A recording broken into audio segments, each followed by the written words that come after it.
Hello, good morning, good afternoon, good night. जब भी आप वीडियो देखें आप सभी के लिए नमस्कार। क्लास 10th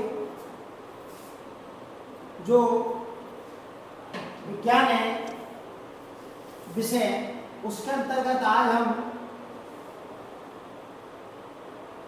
मेंडल के प्रभाविता के नियम का अध्ययन करेंगे। किसका अध्ययन करेंगे? मेंडल के प्रभाविता के नियम का अध्ययन। देखिएगा, हमारी हेडिंग होगी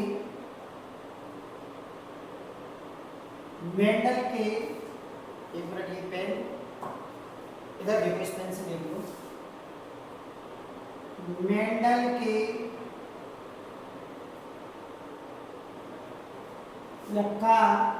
मेंडल का प्रभाविता का नियम।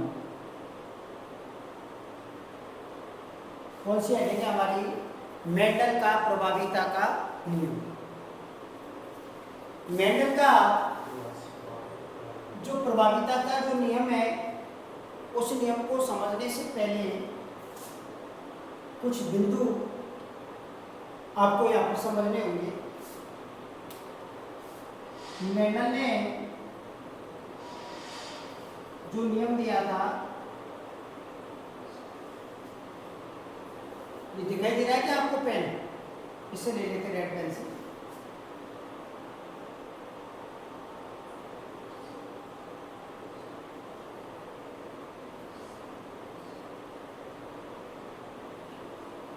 मेंडल ने क्या किया? जैसे बेटा कैपिटल टी और कैपिटल डी, कैपिटल टी और कैपिटल टी, इन दोनों को जो नाम देते हैं वो बोलते हैं समयुग्मजी।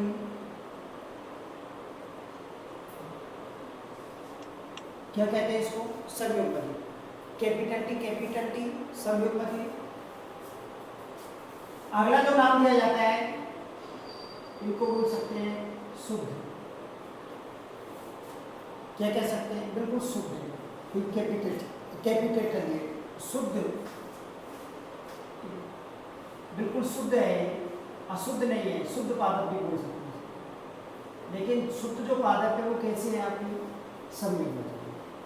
अर्थात दोनों जो युग्मक है वो दोनों युग्मक कैसे है बेटा? समान है। दोनों युग्मक कैसे है? समान।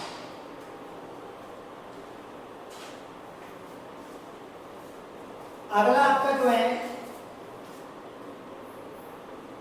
दूसरा है आपका कैपिटल टी स्मॉल टी। इसको बोलते हैं विषम युग्मजी। क्या नाम दिया जाता है? विषम युग्मजी, या इसी का दूसरा नाम है अशुद्ध लम्बा। क्या बोलेंगे इसको? अशुद्ध लम्बा। और इसी का एक तीसरा नाम है संकर लम्बा। इसको शुद्ध पादप या शुद्ध लम्बा पादप कह सकते हैं, शुद्ध लम्बा पादप। और तीसरा यहाँ पर जो होगा स्मॉल टी और स्मॉल टी, इनको बोलेंगे हम समयुग्मजी। दोनों ही समयुग्मजी है। अब देखो इधर, ये भी समयुग्मजी है, ये भी समयुग्मजी है, लेकिन ये तो आपका समयुग्मजी लंबा, ये वाला समयुग्मजी लंबा, और ये आपका हुआ समयुग्मजी बौना, और या अपन कह सकते हैं शुद्ध बौना। शुद्ध बौना क्या कह सकते हैं? पादप। ये मेंडल ने जो कारक बताए थे जिनके आधार पर इसने प्रभाविता का नियम दिया था, तो उसमें कैपिटल टी स्मॉल टी, या कैपिटल टी और स्मॉल टी। तो कैपिटल टी इसको बोलेंगे समयुग्मजी, ठीक है? यह आपका समयुग्मजी, यह आपका विषम युग्मजी, और यह आपका समयुग्मजी बौना या शुद्ध बौना। अब देखिए मेंडल ने क्या किया। अब हम पढ़ेंगे यहाँ पर प्रभाविता का नियम। इस नियम के अनुसार देखो, पहले इसकी डेफिनेशन लिखा रहा हूं, फिर हम इसका डायग्राम बनाएंगे। ऐसे नियम के अनुसार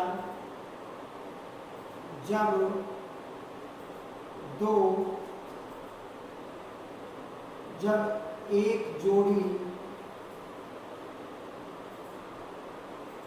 विपरीत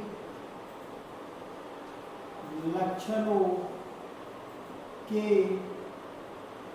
मध्य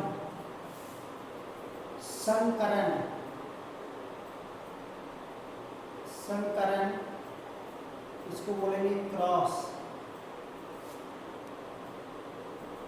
करवाया जाता है तो पहली पीढ़ी को बोलते हैं बेटा F1 पीढ़ी। तो पहली पीढ़ी में सभी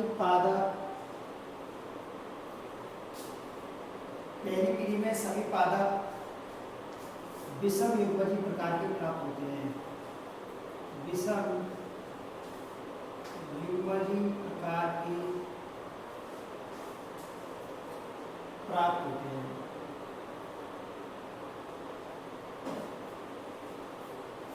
प्रभावी लक्षण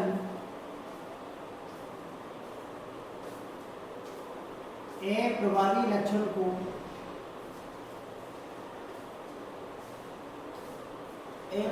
लक्षण को प्रकट नहीं होने देता। इसे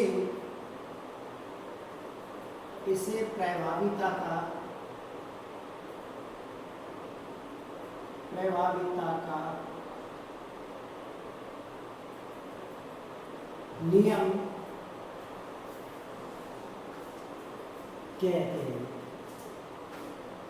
इसे प्रभाविता का क्या कहते हैं? नियम कहते हैं। देखो बेटा, मेंडल ने क्या किया, एक जोड़ी विपरीत लक्षण लिए और उन विपरीत लक्षणों के मध्य उसने क्या करवाया? क्रॉस।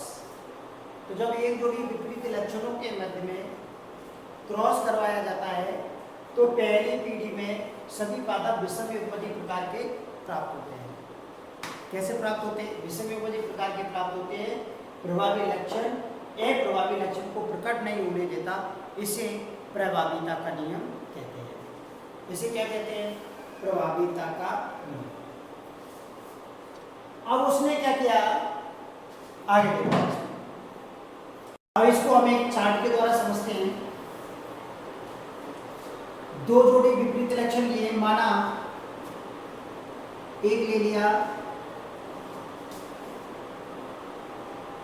शुद्ध लंबा और एक ले लिया बेटा शुद्ध बौना। शुद्ध लंबा, शुद्ध बौना। शुद्ध लंबे को दूसरा नाम देंगे समयुग्मजीय लंबा और इसको नाम देंगे समयुग्मजीय बौना। ये जो समयुग्मजीय बौना है ये अप्रभावी लक्षण है, मैंने बताया। और ये जो समयुग्मजीय जो लंबा है ये कौन सा लक्षण है? प्रभावी लक्षण। इनके जीन लेते हैं कैपिटल टी और स्मॉल टी और स्मॉल टी। शुद्ध बौना और शुद्ध लंबा। कैपिटल टी समयुग्मजीय और स्मॉल टी समयुग्मजीय बौना और एक समयुग्मजीय लंबा। दोनों जो लक्षण है, एक लंबा है एक बौना है, तो एक जोड़ी लक्षण है और एक जोड़ी जो लक्षण है वो कैसे है आपके? विपरीत। एक लंबा एक बौना, अर्थात एक प्रभावी और दूसरा अप्रभावी। अब क्या होता है? सबसे पहले इनमें विभाजन होगा। विभाजन के फलस्वरूप युग्मक बनते हैं। क्या होता है बेटा? इनमें विभाजन, ये विभाजन होगा। विभाजन के फलस्वरूप यहाँ पर क्या बनते हैं, capital T, capital T, small T, small T बन गए। विभाजन हुआ, विभाजन के फलस्वरूप युग्मकों का क्या हुआ है, निर्माण। आगे अब युग्मक बन गए, इसके बाद फिर इनमें युग्मकों में आपस में क्या होता है, संकरण होता है, क्रॉस करवाया जाता है।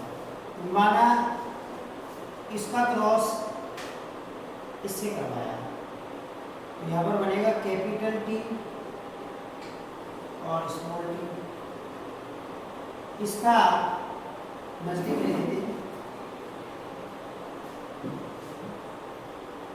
कैपिटल टी स्मॉल टी,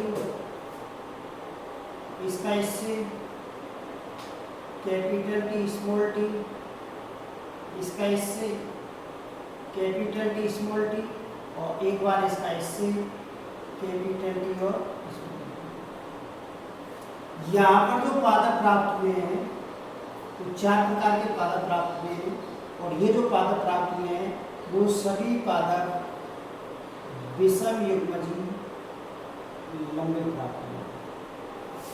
कैसे प्राप्त हुए, विषम युग्मजी लंबे।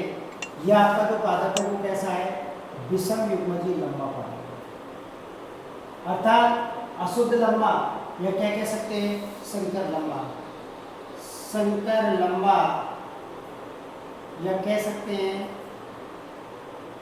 अशुद्ध लंबा। अब आपके ये जो पादप प्राप्त हुए हैं 4, वो विषम युग्मजी प्रकार के प्राप्त हुए हैं, और इनका नाम दिया है विषम युग्मजी लंबा। लेने को तो हमने पादप एक लंबा भी लिया, बौना लिया, लेकिन बौना जो है यहाँ पर प्रकट नहीं है, क्योंकि ये जो कैपिटल टी है ये स्मॉल टी के प्रभाव को प्रकट नहीं होने देता है, अर्थात प्रभावी लक्षण अप्रभावी लक्षण को प्रकट नहीं होने देता, और इसी को कहते हैं प्रभावीता का नियम। इसलिए ये जो प्रथम पीढ़ी, जिसको बोलते हैं पहली पीढ़ी, प्रथम पीढ़ी में जो पादप प्राप्त होते हैं उनमें वो सभी विषम युग्मजी लंबे होते हैं, संकर लंबे होते हैं, या अशुद्ध लंबे होते हैं। अगर हम इसकी पहली पीढ़ी में लक्षण प्रारूप और जीन प्रारूप अनुपात निकालें, लक्षण प्रारूप अनुपात, ठीक है बेटा, और दूसरा जीन प्रारूप अनुपात। पहले इधर समझ लो, चौथा पॉइंट, लक्षण प्रारूप। लक्षण प्रारूप में बाह्य संरचना के आधार पर लक्षण प्रारूप अनुपात निकाला जाता है। उसकी लंबाई, कितने लंबे हैं, कितने बौने हैं, ये कितने सफ़ेद फूल हैं, ठीक है, कितने लाल हैं, ठीक है, फूल शीर्षस्थ है या फूल कक्षस्थ है।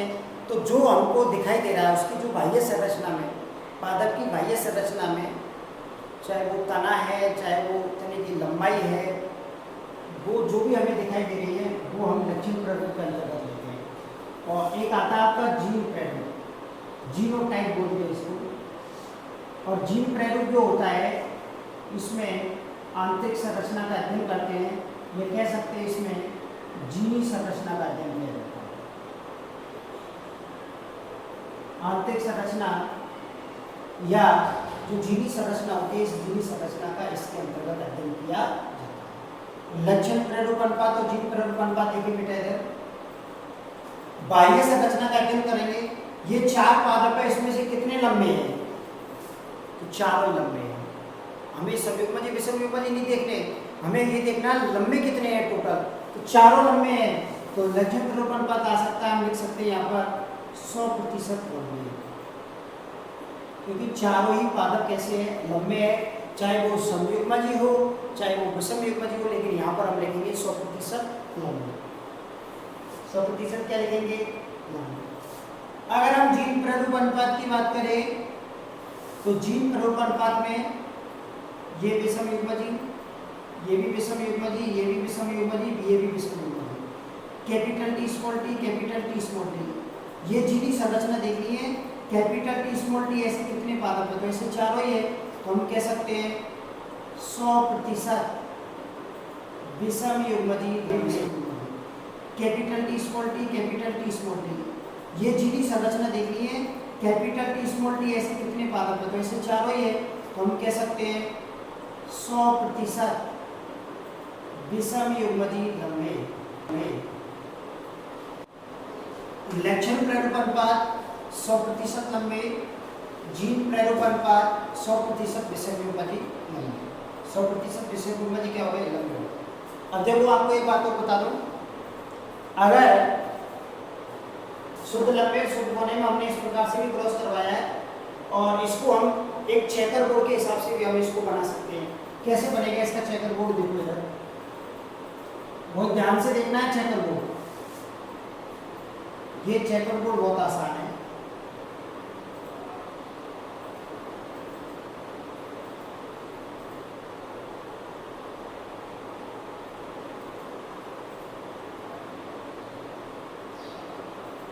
एक तरफ नर ले लो और दूसरी तरफ क्या ले लो, मादा। ठीक है, कैपिटल टी और स्मॉल टी, एक स्मॉल टी इधर, एक स्मॉल टी इधर, एक कैपिटल टी और एक कैपिटल टी, 4 युग्म हो गए। स्मॉल टी तो स्मॉल टी, कैपिटल टी तो कैपिटल टी। इसने इससे क्रिया करी, कैपिटल टी स्मॉल टी, इसने इससे कैपिटल टी स्मॉल टी, और इसने इससे कैपिटल टी स्मॉल टी। इस प्रकार से भी लिख सकते हैं। इसका नाम हो जाएगा आपका विषम युग्मजी लंबा। ये भी विषम युग्मजी लंबा, ये भी विषम युग्मजी लंबा, ये भी विषम युग्मजी लंबा। तो लक्षण प्रारूप अनुपात और जीन प्रारूप अनुपात जो आता है, लक्षण प्रारूप अनुपात आता है 100% लंबे, और जीन प्रारूप अनुपात आता है 100% विषम युग्मजी लंबा। अब हम बात करते हैं, यदि इन्हीं पादपों से दूसरी पीढ़ी प्राप्त की जाए, कौन सी पीढ़ी प्राप्त करेंगे बेटा, सेकंड पीढ़ी प्राप्त की जाए, तो सेकंड पीढ़ी में जीन प्रारूप और लक्षण प्रारूप अनुपात क्या आता है।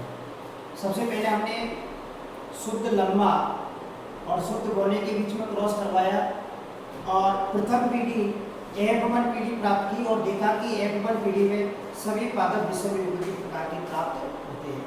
अब हम इस F1 पीढ़ी के जो पादप है, इन F1 पीढ़ी के पादपों में स्वयं परागण करवाते हैं, इन्हीं पादपों में आपस में क्रॉस करवाते हैं, और क्रॉस करवा करके दूसरी पीढ़ी प्राप्त करते हैं, और ये देखते हैं कि दूसरी पीढ़ी में जीन प्रारूप अनुपात और लक्षण प्रारूप अनुपात क्या आता है। तो देखिए इधर F1 पीढ़ी में स्वयं परागण से, तो मैं यहाँ पर हेडिंग डालूंगा F1 पीढ़ी में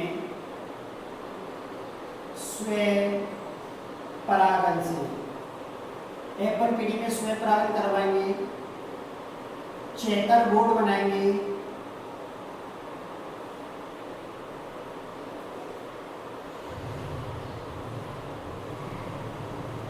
चेकर बोर्ड बना दिया। F1 पीढ़ी का पादप है कैपिटल टी स्मॉल टी,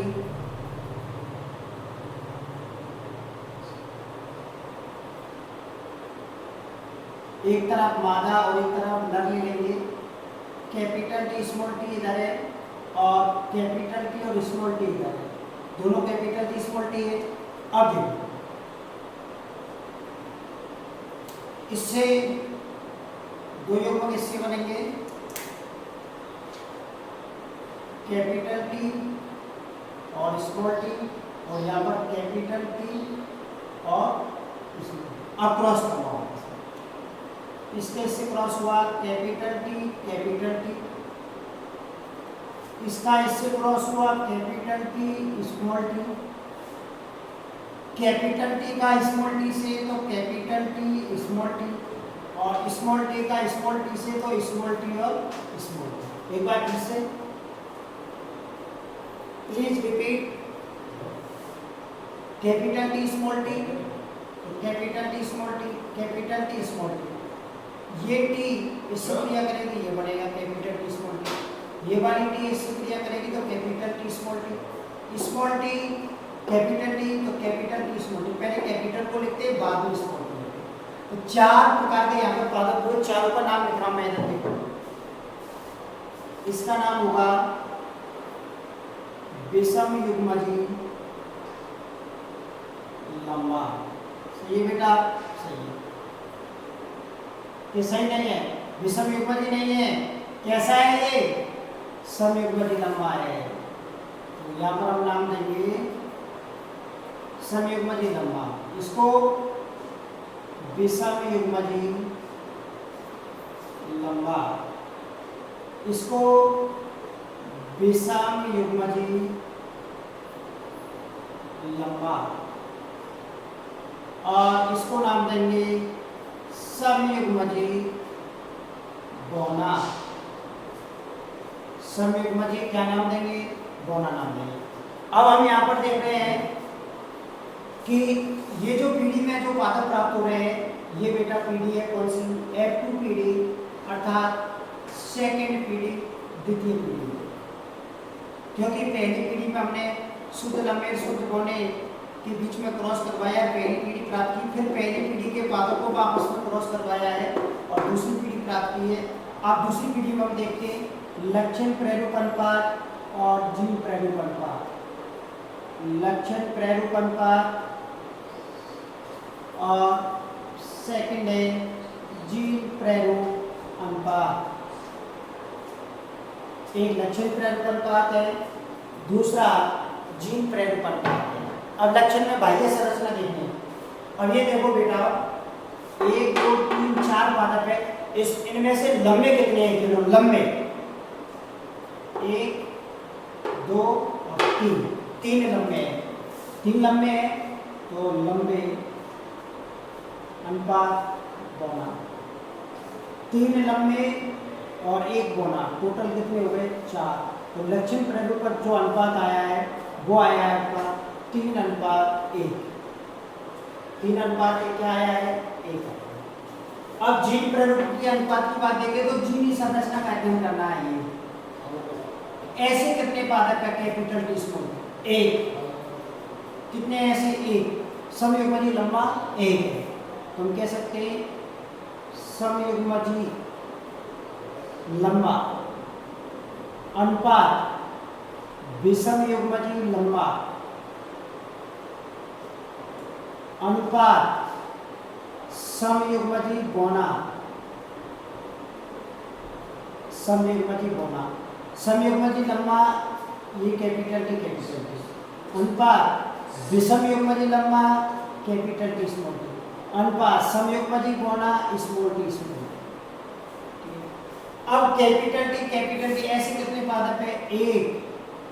अनुपात ऐसे कितने हैं? 2। अनुपात और ऐसे कितने हैं? 3। 2 और 1 3, 3 और 1 4 हो गए। तो मेंडल ने जब शुद्ध बौने और शुद्ध लंबे पौधे के मध्य में जब क्रॉस करवाया तो F1 पीढ़ी, पहली पीढ़ी में सभी पादप विषम युग्मजी प्रकार के प्राप्त हुए और लक्षण प्रेरूप अनुपात 100% लंबे और जीन प्रेरूप अनुपात 100% विषम युग्मजी लंबे थे। जबकि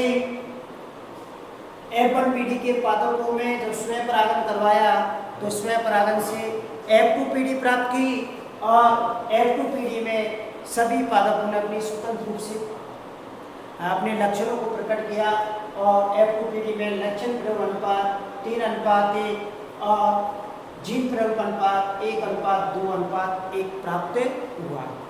ये मेंडल के प्रभाविता के नियम में ये दूसरी पीढ़ी का अनुपात है, जिसने द्वितीय पीढ़ी में लक्षण प्रेरूप अनुपात 3:1 और जीन प्रेरूप अनुपात 1:2:1 प्राप्त हुआ।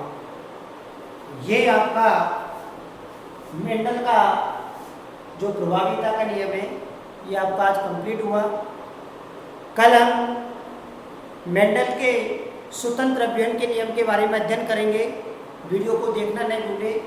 सभी स्टूडेंट्स लाइक और शेयर करें, वीडियो को सब्सक्राइब करें और अच्छी तरीके से ध्यानपूर्वक वीडियो को देखें। Thank you.